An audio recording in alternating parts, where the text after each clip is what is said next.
Gaming PCs are usually in pretty big ATX or micro ATX cases, but I wanted to go the opposite direction with this and put together the smallest PC I could. And when I say small, I mean like really small. Howdy guys, Ponchato here, and today we're going to be putting together a mini ITX small form factor gaming PC. Now, when I say small form factor, I mean like seriously small PCs like this. This is the case right here, it's really small. So a lot of the internal components on a small form factor PC are basically the same as what you'd put into a regular gaming PC, but there are a few differences. The biggest one, or the smallest one, would be in the case. This is the Velcase Velka M, which is only 4 liters. This is one of the smallest, if not the smallest case on the market that can actually fit a discrete GPU. Like the entire computer is going to fit into a box much smaller than like an Xbox or a PlayStation. That's kind of cool. It also comes with mesh panels to put on the graphics card and motherboard side and the case fans on top. Now, if you're looking at this, one of the first questions you're probably gonna ask is how the heck is a power supply gonna fit into this? Because I actually have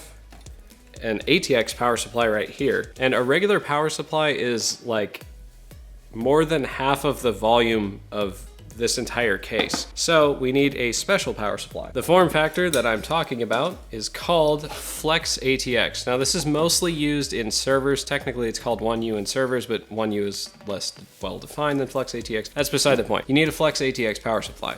This is one of those, a Silverstone FX350G, which, as you can see, looks quite a bit different than a regular power supply. So this form factor of power supply is usually used in servers and data centers and stuff like that. So most of the ones on the market today are not designed for consumer use. You can use them and they work obviously just fine, but a lot of them lack features that consumers find useful that don't really have a place in the data center. For example, this one has a power switch. That's pretty important. It also has a PCIe 6-pin PCIe power connector for a graphics card, and it has a little bit gentler of a fan curve because this one is actually designed for consumer use. For most Flex ATX power supplies, they're going to be used in servers, so fan noise doesn't really matter, and they are kind of loud. This one is a lot quieter, and that's really important because this form factor can only fit a 40mm fan, which is super tiny. Oh, and this one is also 80+ gold rated, so that should help keep it a little bit quieter. Now the Velka M case can fit 2 80mm fans, but they can only be 15mm high, which really limits the options that you have. So I got 2 Noise Blocker Black Silent Pro 80mm by 15mm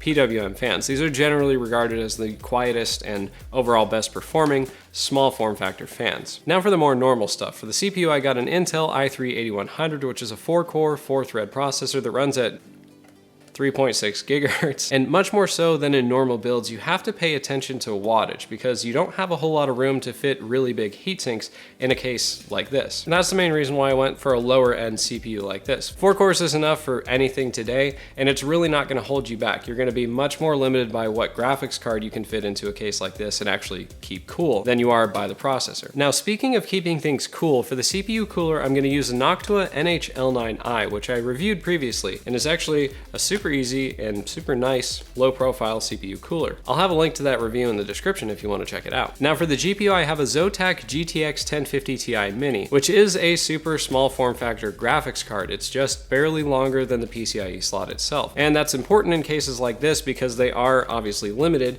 in how big the graphics card can be. I believe this one is 170mm long, and this case can fit a 175mm graphics card without using any extensions, which that kind of defeats the purpose of putting together a small form factor build in my opinion. So for the SSD, an HP EX900 M.2, that just makes things way easier. You can cram a 2.5-inch drive into this case. I think it will fit underneath the graphics card, but I did not want to deal with that. So I'm just going pure SSD on this build. For the memory, 2 4GB sticks of DDR4 2400 memory from Ballistics. With Intel CPUs, memory speed doesn't matter all too much, and 8GB is generally enough for a low to mid-range build anyway. And finally, for the motherboard, an ASRock H310M ITX AC. Now the reason I went with the low-end chipset for Intel is because this processor is locked, but more than that, overclocking in cases like this is kind of rough or just not feasible at all because you are so severely limited in how big your CPU cooler can be. The L9i is a really good cooler, but it's not really designed for overclocking. It's not big enough, it can't handle enough heat. It's just a matter of physics. This is not a whole lot of room to put a big heatsink in, and if you don't have a big heatsink, you can't handle the amount of heat that you would need for overclocking something like a 9900. That would be a bad idea. Besides that, the other main reason I picked this motherboard is because it has 2 chassis fan headers, which I wanted so that I wouldn't need to use a PWM fan splitter to control these 2 fans, because as we'll see in a bit, it is going to be quite cramped. The actual last thing is the PCIe riser cable. Now, because these cases have the motherboard on one side and the graphics card on the other, you have to have a PCIe riser cable to go from the PCIe slot on the motherboard over and around to the graphics card. Now, for most cases like these, they recommend at least a 250mm riser cable, but I went with this one, which is 300mm or about 12 inches long, mostly because it has 5 different mounting hole locations, which allows you to mount it to the back of the motherboard tray, which keeps the GPU more secure and better lined up with the rest of the case. So with all the components covered, let's get to the build, which starts outside of the case first. After getting all the components out of their boxes, let's put it all together. The first thing I'm going to do is install the CPU and the CPU cooler. So start by taking off the protective cover. Don't lose this in case you need to return a motherboard. Undo the latch, swing it back, and the socket is open. You line up the gold notch on the CPU with the notch in the CPU socket, drop it in, put the arm back down, and the CPU is installed. Now for the NHL9i, it's actually a super easy installation. First thing I'm gonna do is put a dab of thermal grease in the middle of the processor. And now what the instructions say to do is set the CPU cooler down on top, but what I prefer to do is the other way around. I set the CPU cooler face down, base up, and then I flip the motherboard and line it up that way. That way I can see the mounting holes on the CPU cooler through the mounting holes in the motherboard and much more easily mount it. Now with all the mounting screws tightened down, the CPU cooler is installed. Now what I'm going to do is realign the fan so that the fan cable comes out right where the CPU fan header is on the motherboard to try and keep things as neat as possible. There we go, all pretty. Now with the CPU cooler installed, next I'm gonna put the M.2 SSD in. Just goes into the slot and the tiny screw holds it in place.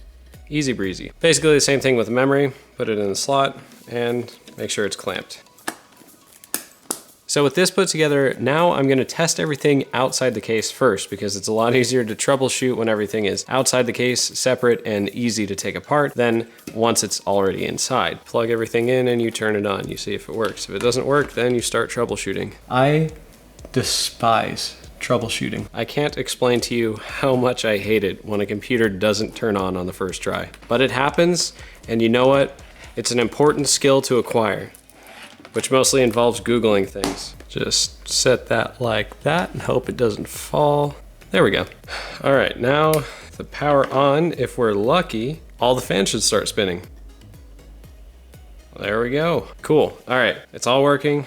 Now we can start the assembly inside the case, which is the interesting part anyway. The first part to assembling inside the Velka M is to take it apart. It actually comes with a really nice user manual that explains with nice pictures how to do everything and put it all together. So the first step is to take it apart. There are 4 thumb screws on the back and 4 standard screws on the front.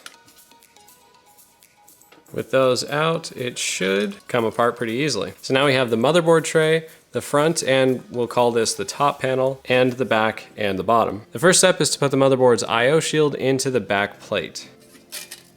So that's in place. And next is to plug in the 24-pin ATX and 8-pin CPU power cable. As you can tell, this isn't exactly like a regular build. A lot of stuff seems to go out of order. Next, you mount the motherboard onto the motherboard tray with the 4 thumb screws.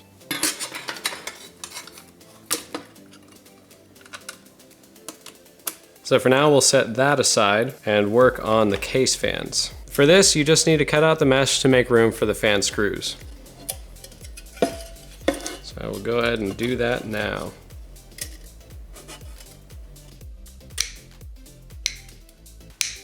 That's roughly what the mesh looks like. It fits on the inside right here. And now the tricky part of installing the noise blocker fans, because they don't just use standard screws. They have little rubber spacers to keep the fans isolated.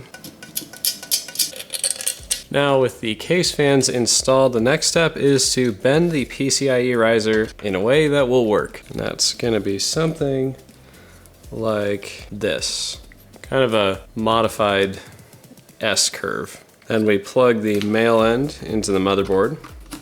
Now on the back and bottom plate, we'll mount the power supply. And we'll use 2 of the thumb screws to hold it down.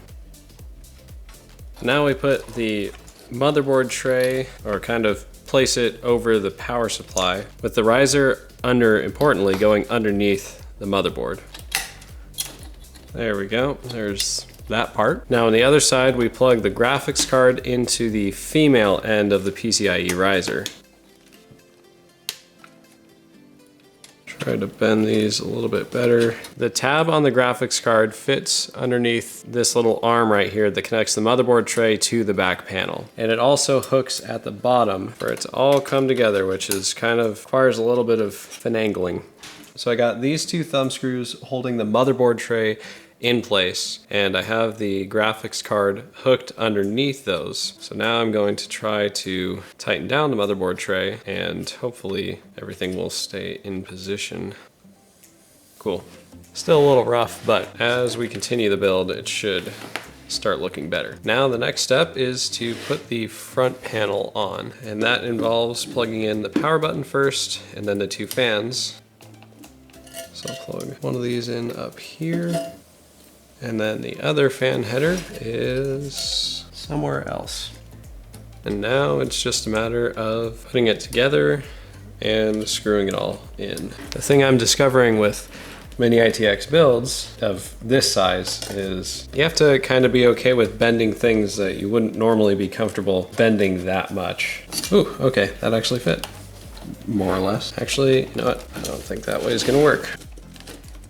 Try and bring all these unused power cables to the graphics card side because there's a little bit more extra space over there. Put those underneath the, wait a minute, I'll just do one at a time.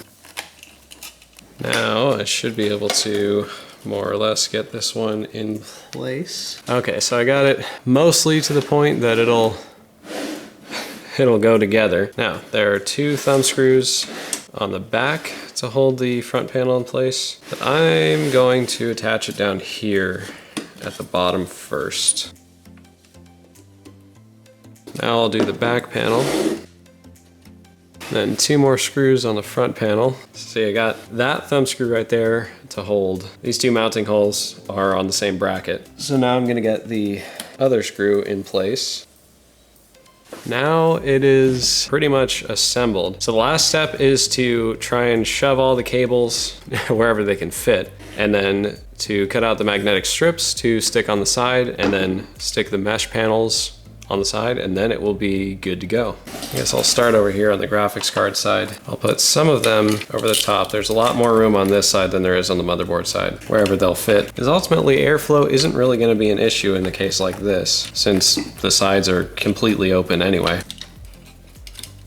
There's the graphics card side done. And now the much harder side.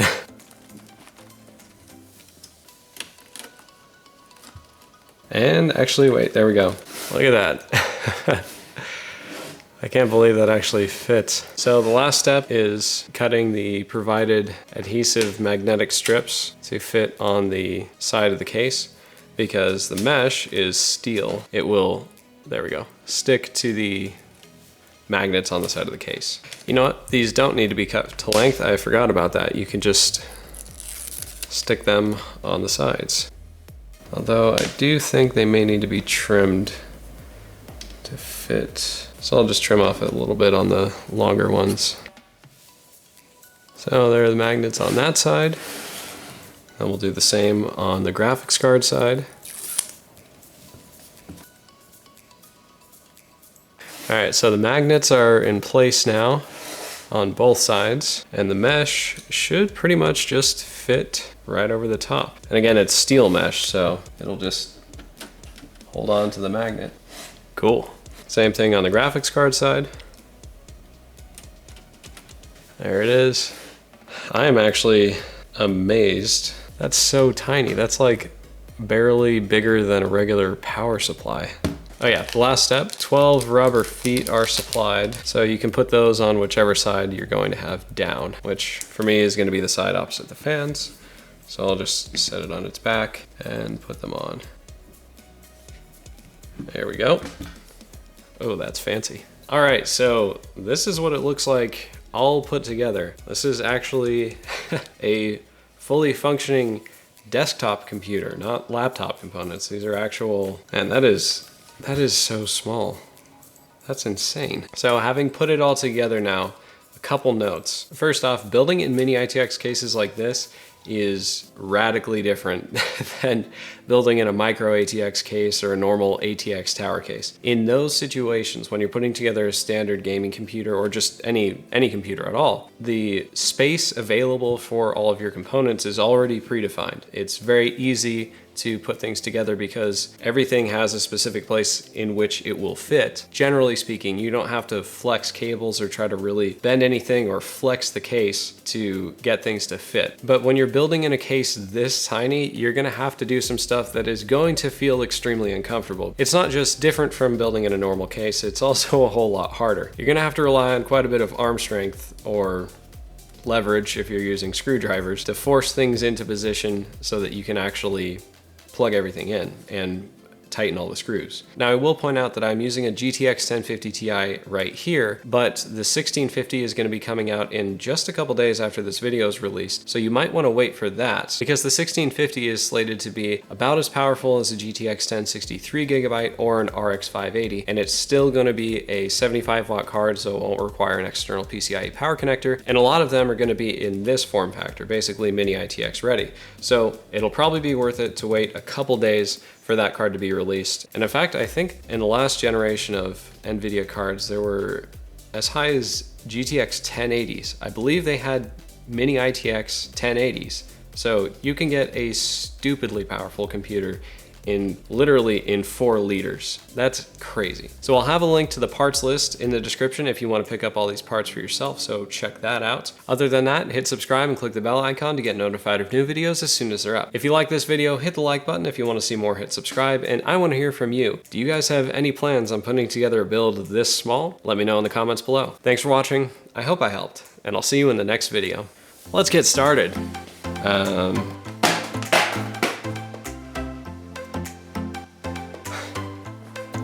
Done. I'm blown away that you can actually put together a build this tiny. That's insane. That is so small.